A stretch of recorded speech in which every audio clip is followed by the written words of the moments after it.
Thank you for the opportunity to share my thoughts in the field where I have spent at least 4 decades looking at various concerns of the Indian Ocean. I would like to build upon the observations made, especially by people such as Mr. Ravi or the chief hydrographer, and take it forward in terms of my experiences with ocean studies. To put it simply, I have found that the comprehension of the scope of ocean studies needs to be understood in far greater detail than it has been done till now. Let me give a specific example. The ocean consists of at least 3 layers: the seabed, the water column, and the surface. There is very little that I find at a policy level which recognizes these 3 layers of the operation of the ocean, which means that the policy planning is getting sectorally managed. And if policy is sectorally managed, there is nothing wrong with that. But a concern which emerges is, how do you enmesh the sectoral concerns into a unified whole? And I find this as a major concern, which I think people, especially at the top, need to address themselves because they provide the framework.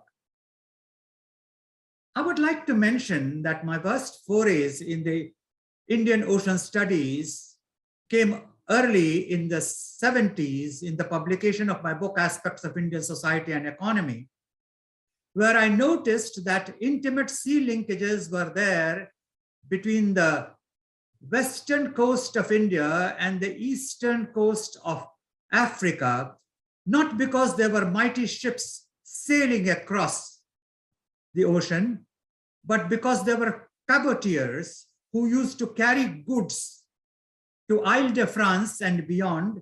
And I don't know how many of you would be aware that basically India was then known also as a area which was shipping ice to America. So you can see the kind of shipbuilding we had, the kind of storage facilities we had, and the kind of linkages which existed without the state intervention. Therefore, my second submission is, when you talk of Indian ocean studies, just as the economists discovered about 2 decades ago when the last economic crisis took place in 1997, 1998, that the real strength of the Indian economy was not the grand level at which the state planned, which was of course important, but at the level of the initiative of the small enterprises and individual entrepreneurs. The same principle applies to the shipping sector. We have been across the oceans for centuries, not just because there was some mighty state power backing it up, which it did in patches of time, but because individual seafarers were seeing commercial advantage in getting across the ocean, be it Bay of Bengal, be it the Arabian Sea, be it the linkages with the Gulf states, be it linkages with the eastern coast of Africa. Therefore, what I suggest is the following. Maritime spatial planning needs to look at governance issues more closely than what it has done so far. Because if you look at the problems which are endemic in the Indian Ocean, there is the problem of acidification, which has been referred to at least once in the preceding remarks. There is a problem of eutrophication, biodiversity, pollution, overfishing, and of course, crime. Crime in human history is as old as governance, and therefore it's in a strange relationship of trying to push its boundaries and being contained by far-sighted governance perspective. So what I suggest is a model of spatial planning which is holistic and integrative across the different sectors, but at the same time includes, besides zoning, the concerns of governance. In looking at these issues, I made a study of small island states. And for the sake of illustration, it may not be possible to get into too great a detail because of time constraints. I looked at a comparative study of Singapore and Cabo Verde. Now, Singapore's location need not be explained to anyone in any details of latitudes and longitudes and placement that it has in terms of the sea, but Cabo Verde needs an introduction, which is on the western Atlantic coast of the African Horn. It is a small island state, not very well known, but a significant location in terms of shipping, especially since it emerged out of its Portuguese rule. And it is a classical story of how blue economy can be integrated with coastal economy, which would include both the littoral aspects and the sea aspects, to integrate into a holistic human development perspective. If I had the time, I would have gone into the details of how Cabo Verde has handled it, but that is a story which may need attention some other day. For the present, I think it is important to emphasize that maritime spaces are needed for a broad range of human purpose. If maritime spaces are needed for a broad range of human purpose, the human purpose has to be defined. The human purpose, of course, will begin with security, with freedom of space, but something which we need to pay far more attention in India than we have been doing so far, the shipping industry. It's conspicuous by its lack of focus in both in terms of construction and maintenance facilities as we have of ships. And you cannot have a great ocean-faring community without some strength in shipbuilding.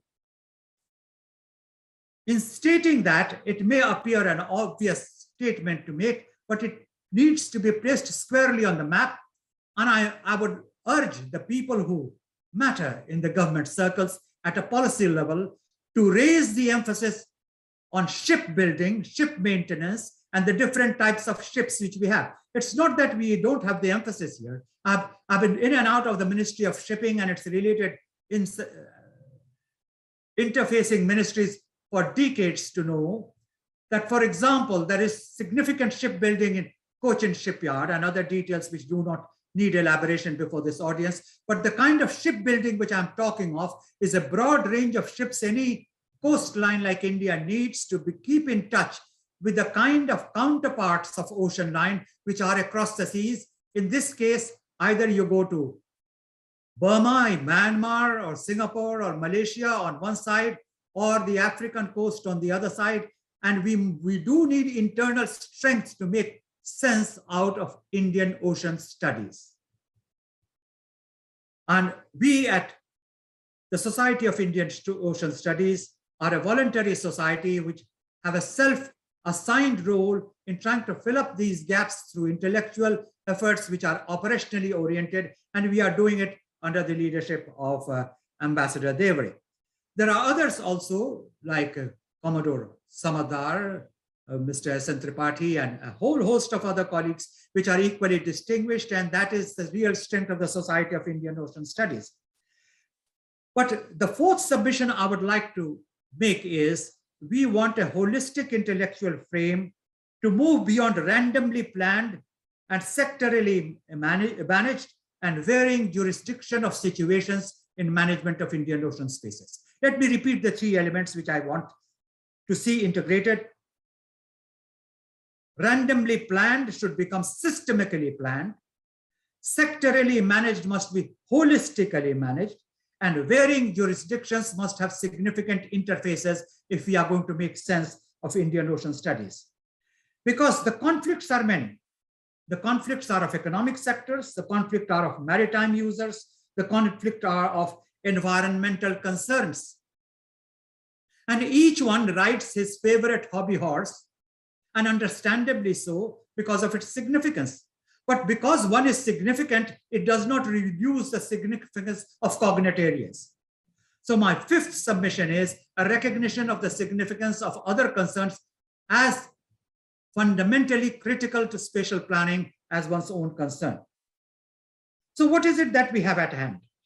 A need for maritime shipping, a need for understanding fisheries, maritime resources, bunkering, aquaculture, renewable energy and wind energy, ship repair and shipbuilding, and not the least, and somewhat in the wilderness during the pandemic times, tourism, which is the heart of individual initiative in integrating the cultures. I think as we have rolled on, a lot of ground has been covered, and I would have had more to say, provided there was more to say it in. I think ultimately it is not what you have to say, but what the audience is prepared to receive and absorb, because you can only talk as much and as relevantly as there are listeners. And there is, in my field of study management, a lot of emphasis laid on span of concentration and ability to pick up elements. So there is a virtue in keeping the presentation focused, which is what I propose to do. I would like to conclude with two statements. There is a need for changing the way we look at ocean development. It's a relatively nascent discipline compared to many other disciplines. Even forestry, for example, has larger traditions and ocean studies development in our academia, in our setup, in our framework of thinking. Having been involved with the government at the highest levels and at some of the very critical, significant recruitment processes, from CEOs of ports to vice chancellors and what have you, what I have noticed is there is a significant dearth of expertise in sufficient numbers to provide intellectual power to operational action. And operational action will not get its necessary range and traction unless there is the intellectual power to back it up. Therefore, I would like to recommend significant efforts at research and understanding of the various components of ocean development, which is climate resilient and ensures adaptation and mitigation, adaptation to the changing economic concerns and mitigation of the many woes which we hear, one of which is parading across America's South territories. The details may not be relevant here, but to sum up, it may be useful to have a holistic vision of an integrated ocean development, of which Indian Ocean is a significant component. I wish greater strength to this line of thought, and I do hope my remarks, limited as they have been by spaces of time, do the excellent submissions made by my preceding speakers and push the cause of the frontiers of learning and action further in the field of ocean studies. Thank you so much.